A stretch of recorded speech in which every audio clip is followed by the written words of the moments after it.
Le président de la Haute Autorité de la Transition a organisé une réunion de travail avec les membres de la Commission électorale nationale indépendante, ou CENI, une séance qui faisait suite à la déclaration du président Andjirazuel Nayavlu mercredi dernier, annonçant la volonté du régime de transition à donner à la CENI les moyens nécessaires pour la préparation des diverses élections. Cette rencontre donc au niveau de la présidence et la CENI, c'est surtout au niveau d'une évaluation, un parcours par rapport à la confection de la liste électorale actuelle. Et aussi des échanges sur les besoins en matériel, en moyens et financiers donc, de la CENI par rapport à la confection de cette liste également, et des propositions de la part de la présidence par rapport à l'amélioration. Et on a parlé aussi sur le rapport, un peu discuté sur le rapport de l'OIF et de la COI.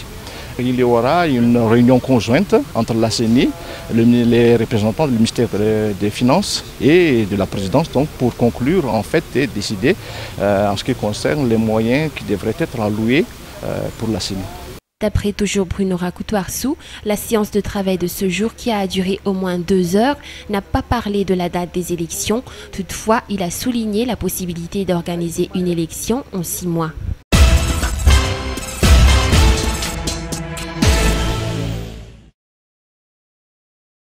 Selon les statistiques émanant de la Direction générale du Trésor, environ 15 000 fonctionnaires touchent leur pension de retraite à Antanagene, un surcroît de nombre qui entraîne les longues files d'attente du côté d'Antanagene tous les 18e jours du mois. Pour faire face à ce problème, diverses dispositions ont été prises par cette direction auprès du ministère des Finances et du Budget.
Par rapport aux chiffres de 2008, l'on sait que le nombre de pensionnaires a augmenté d'au moins 2 fois, un fait qui a poussé l'administration à prendre des dispositions.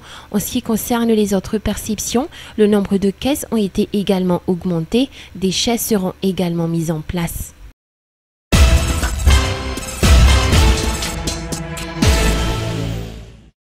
L'administration publique nécessite au moins 200 milliards d'aliards par mois pour faire tourner le service public de base et pour payer les salaires des fonctionnaires, les pensions des retraités, ainsi que les factures en carburant utilisées par l'administration. Cependant, l'administration douanière et fiscale n'arrive qu'à percevoir en moyenne par mois une somme égale à 160 milliards d'aliards. D'après les explications d'Orlando Jubman à ce jour, lors d'un petit déjeuner de presse, la Direction générale du Trésor a eu recours à différents moyens pour compléter les 40 milliards d'aliards manquants. Elles utilisent soit le marché du bon de trésor par adjudication, soit les avoirs disponibles du trésor, soit le système de prix autariste qui vise à suspendre les dépenses les moins utiles, a-t-il continué.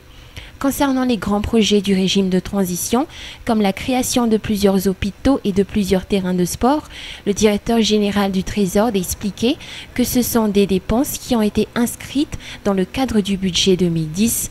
Ces dépenses sont déjà en phase d'exécution en ce moment, d'après toujours les explications recueillies.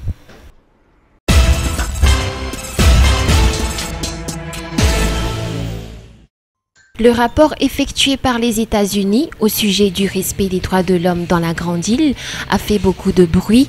Un des points que ce pays a soulevé dans ce compte-rendu, le cas de certains politiciens malgaches, tels Fétisson Rakutu Indianijin ou Mami Rakutu Arvelu, impliqués dans des infractions pénales. Pourtant, selon certaines sources d'information, les États-Unis figurent parmi les pays au monde bafoueurs des droits de l'homme, mais surtout des droits des personnes incarcérées.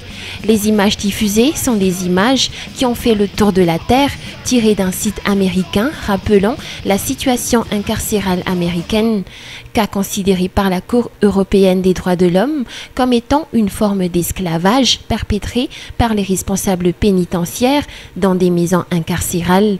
Ce sont surtout les incarcérés à perpétuité qui subissent les pires formes de traitement dans ce genre d'endroits. Plusieurs ONG et communautés internationales ont également dressé des rapports critiquant le non-respect des droits de l'homme et des droits humains perpétrés par les États-Unis. Pour illustrer leurs propos, l'Union américaine pour les libertés civiles, ou ACLU, a soulevé que 6600 visiteurs ont fait l'objet de fouilles par le biais d'instruments et machines électroniques d'une manière forcée, outre les tortures et menaces. Parmi les maisons incarcérales les plus connues pour leur traitement sans pitié de leurs prisonniers, la maison incarcérale de Guantanamo ou encore celle d'Afghanistan. Les dispositions des déclarations universelles des droits de l'homme stipulent pourtant que chaque être humain doit pouvoir jouir de leurs droits fondamentaux, incarcérés ou innocents. Une question se pose alors de savoir, les États-Unis sont-ils à la bonne place pour donner des leçons de respect des droits de l'homme? À travers un sondage effectué par la radio britannique BBC dans 25 pays, 71% des personnes interrogées ont toutes répondu que les États-Unis sont un pays qui fait le mal contre l'humanité.